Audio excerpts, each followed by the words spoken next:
تعالَ للشيبي ده، أنا من أول ما مشي الشابي. شاب سعد الشابي ده، أنا من أول ما شُفته تفضل.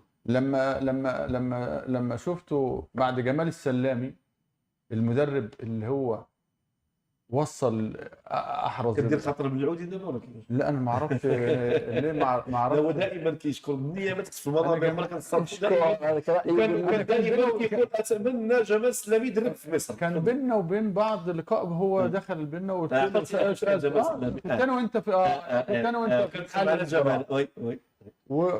وجمال أنا على اتصال بيه على فكرة، يعني أنا معجب بفكره بأمانة، يعني أنا ما أعرفش البلاطي رب حاجة. آه والله ما أعرف. المهم اللي أنا أقصده هذاك ضعيف ولا مشكل؟ أنا اللي أنا شايفه بأمانة إن جمال السلامي ترك الرجاء بعد ما وصل إن أنت خدت البطولة بعد مدة كبيرة كانت بعيدة عنك البطولة الاحترافية، ووصلك للنهائي في البطولة العربية، وأنت هتلاعب الزمالك كمان في قبل النهائي في الأمم الأفريقية، وأنا أجي أحيده بعد ما عمل وطلع لك الكتاب من لعيبة ناشئين وعامل كرة كويسة، واجيب الشاب ياخد التورته جاهزه، اخد التورته واقول انا بقى بقيت مدرب عالمي. يبقى الرجاء على ماتشين عمل لك اسم، وانت جاي ما فيش حد اصلا يعرفك ولا ليك اي معلومه، دلوقتي تعمل الرجاء ان هو انت اللي عملته. يا راجل اتقي الله في نفسك، انت هتقابل ربنا ازاي يعني وانت تقول انا انقذت الرجاء وانقذت ادم سطي، مع احترامي ليه يعني. انت المفروض تطلع بادب. ده كويس ان هم ادوا لك فرصه ثانيه. لما راح الجديده انا قلت والله ما ينجح، وانا قلت والله ما ينجح انه ما عندوش كوره. يعني انا كنت اتمنى انا كمصري الاقي طارق مصطفى في قلب الرجاء في قلب الوداد انه عنده فكر. انت امتى تقيم اللعيب المدرب؟ لما تاخد فرقه متوسطه ما عندهاش امكانيات وتنافس بيه او تدخل في الاربعه الكبار او الخمسه الكبار. اما انت واخد فرقه، واتذكر كلمه طارق مصطفى يقول لك جمهور الوداد او الرجاء انا ادخل وانا في جيبي 60% المكسب بسبب الجمهور. الجمهور بيغير بيهز. هو انت فكرك الوداد خد البطوله من الاهلي 2017 من الجمهور، وسنه 22 22 خدها ازاي الوداد بالجمهور. يا عم ده انا ما شفتش في الرجاء او هحضر واحد من الجماهير قاعد كله واقف مع الصفر.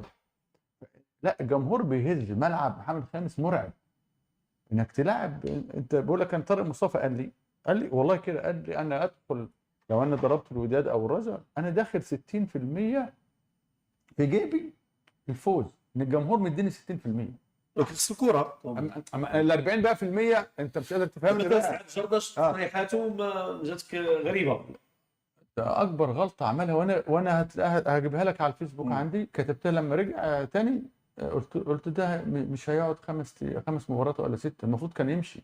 وعمل ايه الموسم اللي فات؟ عمل ايه؟ انقذ ايه؟ كان هينزل الراجل، كان هينزل زي ما بقول، كان هيهبط للقسم الثاني. بيحلم ده هو يعني واحد فكر نفسه ان هو لا مدرب عالمي وجي انقذ. انت ما عملتش حاجه للرجاء، ما قدمتش، لا ما قدمتش كوره. هويه الرجاء انت دفنتها. انا في اعتقادي كده، انا هويه الرجاء الكره الحلوه، المثلثات، المربعات اللي بتولي. لا في هويه للرجاء، هو محاها. هذه وجهه نظر في السؤال ديال فاتي. ما عاد حسين، واش عندك وجهه نظر؟ لان شفت بزاف التعليقات، بزاف الناس تكلموا تيشوفوا بانه يمكن كاين سعد جردة اللي جا صرح في الراديو، وكاين سعد جردة اخر اللي مشى عند ولاد دربهم. فقولوا انا اعتقد الرجاء من القسم الثاني. الناس بزاف سطي ما فهماش بالضبط كيفاش جابت الفكره. بالنسبه لي يعني اخطر الناس اللي كيكونوا في الحياه المعاشه اللي كنعيشوا هما اللي كيكونوا عندهم جوج ديال الوجوه، ذو وجهين. يعني كان عنده وجه من بعد الاقاله ديالو من منصب كمدير تقني ديال الرجاء، ديريكتومون مشى راديو مارس، حاول ما امكن باش انه يربح داك العطف ديال الرجاويين. هو في النطاق العادي، اي مدرب على اي اي فرقه في العالم، والا خصو يخلي داك حق الرجعه. صافي دير هاد حق الرجعه، انه ما يخرجش من الفرقه يعني بالمشاكل كبيره. فانا كنت كنتمنى سعد الشابي انه يوقف التكلم على الرجاء من راديو مارس، يخليها بقات في عزها، وهضر تعاطفوا مع الناس. هذاك الشيء اللي قال واللي كاين واللي ما كاينش دايز، كلشي دايز. ولكن باش تمشي المنابر ديال في البلد ديالك وتحاول ما امكن باش انك تبيع لهم الوهم، هنا ما كتكون كاع داك الشيء اللي درتيه. حيت ملي كتجي تطلع بزاف تسنى، من انه ملي غتكون طيحه كتكون معتى بزاف. فشابي يعني بالنسبه لي انايا ما عرفش كيفاش انه يعبر ولا يخلي المنصب ديالو مع المحبين ديال الرجاء والمسؤولين ديال الرجاء في القمه. شفتوا هذا الموضوع الموضوع سهل عندك. ها الموضوع سهل هذا الموضوع ده. الموضوع احنا بدون سبب من حجم واحد عاوز يعمل نفسه طقه، يعني عارف ان هو فاهم عارف الاعلام هيترد عليه بالظبط. فهي عاوز يعمل نفسه بؤرة اهتمام. اتفق فما نهتمش ما نجيبش ذكره اصلا، كفايه عليه كده. لا شوف المشكل في هذه القضيه ديال المفروض يحترم المكان اللي اكل فيه عيش. هو الفرق هو الفرق في العقليات. ما نقول الكلمه الناس دابا جمال السلامي كنت بزاف ما كنتفقش مع النهج ديالو، ما كنتفقش معاه كي جمال السلامي. هذاك الناس خرجت تزقزق تقول لي انت كترجع للور وكتلعب هذا جمال السلامي. وسعد جرد الشابي الناس مشات وقفات معاه حدا الجليجه، اللي كيعرف واش كنقول كيفهموا شنو هي الجليجه. الجليجه هي البلاصه اللي كاينه حدا الباب ديال التيران نجي تسد الخامه، ديك الخامه اللي كنقول حدا الجليجه كنا كنلعبوا فيها، كنا كنديروا فيها التورنوات. انا شخصيا كندير فيها التورنوات مع سيدي بشعيب حجري الله يرحمه الى اخره. كما في المعارف اللي كيسكن في المعارف ما تيعرفش كنقول. وتجيو حتى هو دار ديك الهذا مع داك السيد الخط الاحمر وهذه المسائل وقفوا كذا، فتتولي واش نديروا الفولكلور باش يولي عندنا حظوه. ما يمكنش. لا راه ما خدمش فابور، ما قلتش فابور، شكونوا واضحين. يعني حيت مثلا انسان مغربي كنخرجوا له فاجي نحسبوه حساب.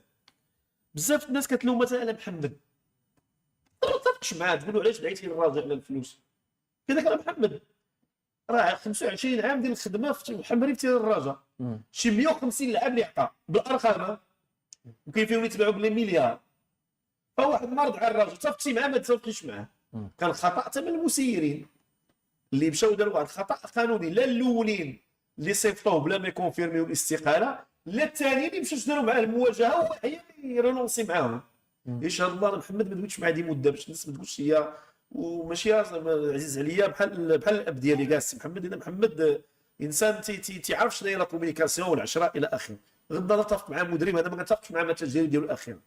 فهذا البارادوكس اللي ما كنفرضوش عليك انا مغربي ولا ماشي مغربي، ديال راه شابي يقدس واحد حيت مغربي ولد راجل ياكل العصا تناقش. هي شوف، هي ديما كنقولوا حنايا بان المدرب المغربي ديما عندهم هاد العقليه عند المسيرين وبعض باش نكونوا صراحه من الجماهير. وانا كنظن بان يعني الفتره اللي خرجوا فيها الناس للشارع يعني مجموعه من الناس غيكونوا ندموا على ديك الخرجه اللي دار، لان هذاك الوقت الرجاء كانت محتاجه للدعم. ولكن للاسف الناس اللي خدموا في الرجاء وخلاوها توصل لذاك المستوى اولا دفعوا السلامي انه من بعد يقدم الاستقاله ديالو من بعد الماتش ديال البيراميدز اللي حسم فيه الرجاء التاهل كنظن الدور ديال الربع، وخذ قرار باش انه يقدم الاستقاله. هو المدرب الوحيد اللي قدم الاستقاله ديالو في ذاك الوقت، و90 مليون اللي الرجاء في حين انه هو المستحق ديالو ما خداش. هذاك الشيء بزاف ماشي غير كنتكلموا كرويين، فغيكونوا بزاف ندموا لان بزاف الصفحات خدموا في ذيك الوقيته من اجل ان يعني مصالح شخصيه لبعض الناس، بعض المسيرين وبعض الوكلاء. والنتيجه كانت ان الرجاء الوقت اللي كانت غاده ولا عندها 7 ولا 8 ولاد الفرقه كيلعبوا رسميين وهما اللي غيهزوا الفرقه وعندهم مستقبل في الفريق، من بعد جاو حيدوا سبحان حيدوا بزاف ديال الاسماء اللي كانوا كنذكروا دابا اللي طالعين كلهم تحيدوا باش يجيو لاعبين اخرين، لان ديما خصك تبقى في الدوامه. انديه الكبيره ديال جيب جيب جيب الى لعبتي ولاد الفرقه اش كيعني ضيعتي مصالح ديال الوكلاء اللي كيجيو يخدموا مع الرجاء والوداد وغتسد عليهم الباب، وهما كل عام كما كنقولوا كيتمعشوا من داكشي، وبالتالي ملي غتطلع ولد الفرقه غيلعب واحد 4 سنين ولا 5 سنين معناه سديتي على واحد الناس واحد البلاصه اللي كانوا خدامين فيها. وهذا هو اللي كان المشكل الكبير، لان مذكور اول ماتش لعبوا مع من مسلمين مع الترجي باش تكون مدرب وفي دونور وتدخل دري صغير مع الترجي وتحمل المسؤوليه وتخسر وتعاود تلعبوا، راه خص تكون فعلا عندك شخصيه قويه وفعلا كتثق في اللاعبين الشباب وكتشوف فيهم شي حاجه. ومذكور كان غادي في واحد المستوى كبير، سكحان كان غادي في واحد المستوى كبير، وغيرهم زريده وزيد من الاسماء. ولكن للاسف يعني الوقت اللي كان خاص يكون الدعم لا للمكتب المسير لا هذا ملي كيجي واحد اخر كيدير الشعبويه مع الصفحات وكذا وهذا راه كنشوفوا كيفاش كيسوقوا ليه. لا اول مره كنت الاقي دكه الاحتياطي الدكه قويه زي اللي جوه. يعني انت عارف تعمل توازن. لا الدكه اي فريق عاوز يكسب لازم الدكه تبقى قويه وكلهم شباب وعندهم جرأة غير طبيعيه. يعني كان عامل فرقه بصراحه. عارف بيراميدز كان ربح بيراميدز ازاي؟ يعني هو هذا الان كلام من الماضي اللي باش نفهم. انا ندافع حتى على محمد لان محمد تيتلقى واحد بزاف ديال الاولويات. محمد الا حيدنا هذا المشكل محمد راه تاريخ في الرجاء. لا اسمح لي يا امين باش نكونوا محمد الا حيدنا هذا المشكل اللي وقع هو شرحه مره وجوج لانه دار محاولات. شوف هذا الشيء اللي كيقول محمد انا عشته باش نكون معك صريح، ماشي انا عشته لان اللي المسيرين ديال الرجاء شنو المشكل اللي فيهم؟ هو انهم كيتواصلوا معك وكيغبروا ويعاودوا يتواصلوا معك وكيغبروا ويعاودوا يتواصلوا معك وكيغبروا. انت اللي مثلا عندك بحال السي محمد مثلا عنده حكم وانت كتقلب عليهم وهما ما حتى انت كيقلب حتى كيوصلوا راه عندهم مثلا. انا ما كانش عندي هذه الحاله مي محمد كانت عنده، هو انه دار المنع لانه هو كان عنده الحق باش انه عنده حكم باش انه يدير المنع ومشى باش يوقف في لاكار. الا حيدنا هذا المشكل حتى واحد ما يقدر يتكلم على التاريخ ديال محمد فاخر في الرجاء اشنو دار والالقاب وشنو عطاو التكوين ومناش بدا وشحال ضرب ديال التماره. راه ماشي جا وصنع سميتو ولا محمد، ماشي غير جا ولا محمد، راه ضرب سنوات وسنوات بحال فتحي جمال بحال مجموعه من الاسماء الكثيره اللي دازت في الرجاء. ولكن المؤسف هو ان دائما النظره ديال المسير لولد الفريق والواحد اللي هذا ما عنده حتى شي علاقه بداك الشيء. دابا مثلا احنا كنتكلموا اسفي اللي كنسمع اسفي مثلا مشات المدرب التونسي اللي هو دريدي شنو دار هذا المدرب باش انا نمشي اش دار؟ صوبك عنده اش دار؟ كان مع خريبكا طاح خريبكا هو اللي طيح خريبكا وانا ما كنفهمش واحد طيح فرقه وغادي يمشي نعطيه اسفي اللي لعب على لاكاف وكيقول لك ما يمكنش راه كتقول كيفاش هاد الناس كيفاش كيشوفوا الامور وانت كتبان لك من هنا راه غادي مثلا الزمامره اللي كنا تكلمنا هذاك العام ها هما دابا من بعد امين جوج ديال المدربين، ها الفرنساوي مشى ها حيمر مشى. وفين هو المشروع اللي خرج كيتكلم عليه المسؤول اللي كان معاهم وحنا بغينا نبداو مع المدرب من دابا باش يكون عندنا مشروع العام الجاي ونديرو؟ فين هي هاد النظره؟ دونك ما يحترموش المدرب اللي ليه شخصيه وما يحبش يتدخلوا فيه. عارف هم عاوزين واحد على هواهم، لعب ده ما تلعبش ده اعمل ده. اللي ليه شخصيه مش باغيينه. المدرب اللي ليه شخصيه ويحترم ان هو مدرب ويحترم شخصيته ويحترم فكره عمره ما هيقبل على اي مسير محمد ان هو يتدخل في شغله. هي دي نقطه الخلاف اللي بين رؤساء الانديه. هو ليه الاهلي ناجح؟ الخطيب ما بيتدخلش. شوف بقى قيمه الخطيب اللي عنده فكره جاب المدرب هو حر مع الفرقه في تسلسل. الاهلي عنده واحد النظام لا يتغير منذ ايام سليم الوالد ديال هشام كسبته صالح سليم. علاش هاد المساله كنقول بان احنا راه غنجيو غنديروا نظام ديال الشركات ولكن راه بها نفس العقليه. راه هو المشكل، راه غنديروا نظام الشركات وغنجيبوا الفلوس نفس الناس ولكن بنفس الناس غنبقاو بنفس المشكل. بزاف محمد دار تاريخ. انا دويت على محمد تاريخه ككل كمحمد. الناس بزاف ما تعرفوش. انا تنعرفو من خلال الناس يدربهم من صغر.